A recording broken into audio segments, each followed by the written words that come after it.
Lakini niwashukuru wadau mbalimbali ambao wameguswa na tukio hili, wakaweza kwa aina tofauti tofauti kuchangia kile kilichowezekana kutoka kwao.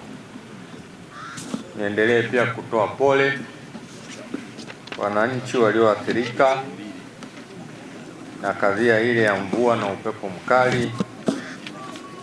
Kwa tathmini niliyoelezwa na ambayo ninayo mpaka sasa, gharama ya urejeshaji wa hasara hili unafikia milioni 102 plus. Fedha hizo ni nyingi ambazo mkoa au wilaya au manispaa peke yake haiwezi kuzipata, na ndio maana serikali ya mkoa imehangaika kutafuta wadau, lakini pia imehangaika kuijulisha serikali kuu ili ione namna inavyoweza kushirikiana nasi katika kuwashika mkono wananchi wetu. Ninayo furaha leo kusimama mbele yenu kusema wapo baadhi ya wadau wametushika mkono, na hao si wengine ni Chama cha Msalaba Mwekundu Tanzania, lakini pia kupitia ushawishi wa mbunge wetu Mheshimiwa Damas Ndumbaro waliona wanayo kila sababu ya kutusaidia. Lakini pia kupitia ushawishi wa mbunge wetu Mheshimiwa Damas Ndumbaro waliona wanayo kila sababu ya kutusaidia. Kwa hiyo nimekuja leo kuwasilisha baadhi ya vifaa hivyo kwa serikali hii ya kata inayoongozwa na Mheshimiwa Diwani, ili naye aweze kuwasilisha vifaa hivyo kwa wananchi wake. Kabla sijavikabidhi, endelee kutoa msisitizo kwa wananchi wote, vifaa hivi ni vichache na kwa hakika nitahitaji viwafikie walengwa waliokusudiwa na si vinginevyo. Lakini pili, tuendelee kufuatilia swala la tahadhari zinazotolewa na mamlaka ya hali ya hewa mara kwa mara juu ya namna ambavyo tunaweza kukabiliana na athari zinazotokana na hali ya hewa hiyo.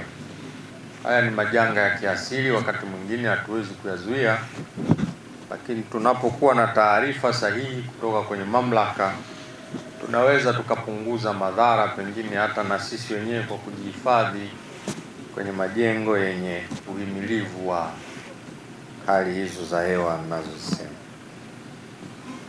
Lakini swala lingine, tuendelee kupanda miti kama ambavyo imezungumzwa na aliyotangulia kutoa taarifa, ili miti hiyo itumike kwa manufaa hayo niliyozungumza hapo mwanzo kama sehemu ya utunzaji wa mazingira. Huwa hakuna bajeti kwa ajili ya kukabiliana na maafa, lakini tunajitahidi kwa kadri tunavyoweza. Katika kata ya Mshangano kwa mfano, wiki mbili zilizopita vile vile walikuwa wameathirika, na hata Songea vijijini nako wameathirika. Kwa hiyo tunagawa kidogo kidogo kwa kadiri ambavyo tunaweza, lakini serikali kupitia ofisi ya waziri mkuu imeendelea kufanya tathmini, na wiki hii ilikuwepo katika mkoa wako kwa ajili ya kufanya tathmini ya maafa haya, na misaada hii inaendelea kutolewa. Kwa hiyo ndugu wananchi, Mheshimiwa mkuu wa mkoa alisisitiza ni lazima tufanye lolote tunaloweza ndani ya uwezo wetu, na huu ndio uongozi. Hata kama bajeti haipo, si swala la kulalamika. Kwa na ninyi mtakachokipata mkipokee kwa namna hivyo hivyo kinavyokuja, lakini na wananchi tunao wajibu pia wa kuchangiana sisi kwa sisi. Jirani yako nyumba imezuliwa, kama wewe bahati nzuri hukuathirika, mchangie kwa chochote. Kwanza tunamshukuru Mheshimiwa Rais pamoja na kamati yote ambayo imesimama kwa ajili ya kuangalia maafa haya ambayo yanaendelea kutokea maeneo tofauti. Lakini tukushukuru sana mkuu wa mkoa, ndiye mwenyekiti unayesimamia kuangalia na lakini kama manispaa pamoja na wananchi kiujumla tunasema asante sana. Mungu akubariki katika kusimamia yote. Asante sana. Asante sana.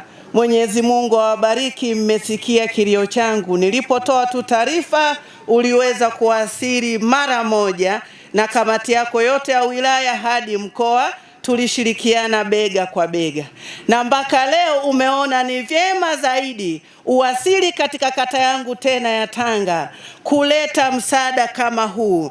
Wanasema usiposhukuru kidogo hata ukiletewa kikubwa huwezi kushukuru.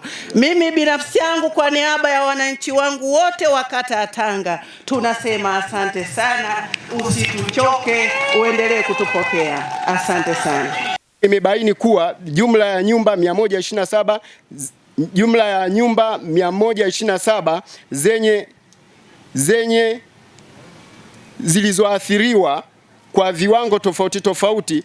Kati yake nyumba 34 zimebomoka kabisa, nyumba 93 zimebomoka kuta na baadhi kuezuliwa paa na kusababisha watu 430 kukosa makazi. B, kati ya hao watu 84 hawana makazi ya kuishi kutokana na nyumba zao kubomoka kwa viwango tofauti tofauti. Na C, timu ilibaini kuwa nyumba nyingi zilizobomoka na baadhi kuanguka bila kuimarishwa sehemu za kufungia bati na kuta.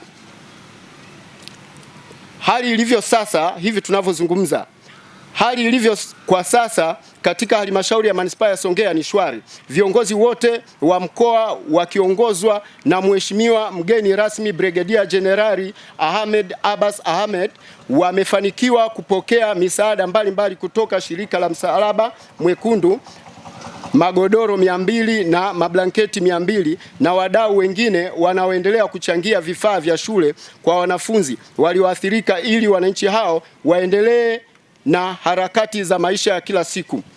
Na pia nashukuru kwa serikali inayotujali sisi wananchi.